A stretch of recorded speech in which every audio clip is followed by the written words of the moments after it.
Good morning students. आज हम हल करेंगे इंग्लिश की वर्कशीट नंबर 51 जिसकी कॉम्पिटेंसी अपने पास है read small text with comprehension, यानी कि लिखे हुए को समझ के साथ पढ़ पाना। आज हम ये हल करें उससे पहले मैं आपसे गुजारिश करूँगी कि आपने अभी तक अगर मेरा चैनल सब्सक्राइब नहीं किया हो तो चैनल को सब्सक्राइब करें, वीडियो को लाइक और शेयर करें। तो हम चलते हैं अपने पैराग्राफ की ओर।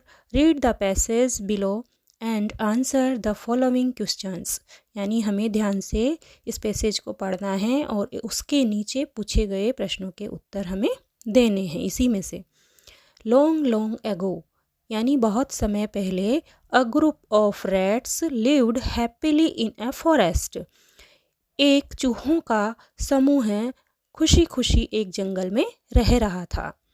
One day a herd of elephants passed through that area in search of water. एक दिन हाथियों का समूह है वहाँ से पानी की तलाश में गुजरा। Many homes of rats were destroyed under their feet. तो जो हाथी थे उनके पैरों के नीचे आकर कई चूहों के घर नष्ट हो गए। सम रैट्स वर किल्ड, और कुछ चूहे भी मर गए। The king of rats Mushak Raj went to the king of elephants Gajraj.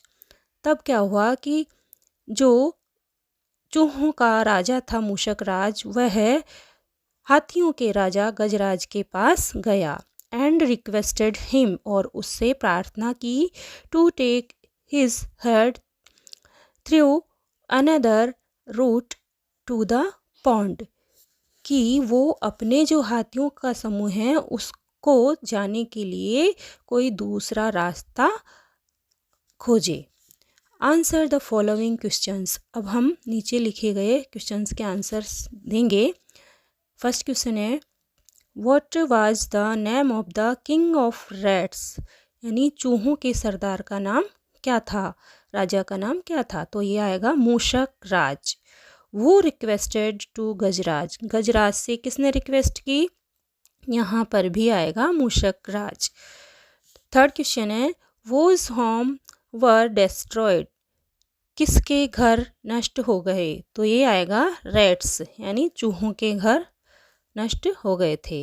What is a group of elephants called, हाथियों के ग्रुप को क्या कहा जाता है। तो यहाँ आएगा herd, HERD, herd. Fifth question है how did Gajraj respond to Mushak Raj request what do you think. इसका मतलब है कि गजराज ने मूषक राज की बात को किस तरह से एक्सेप्ट किया। तो इसका आंसर होगा Gajraj accepted Mushak Raj request and went to the pond through another route. Gajraj ने उनकी बात को माना और अपने हाथियों के समूह को दूसरे किसी रास्ते से गुजरने के लिए कहा। तो इस प्रकार हम इस पूरे कार्यपत्रक को हल करेंगे। Thank you.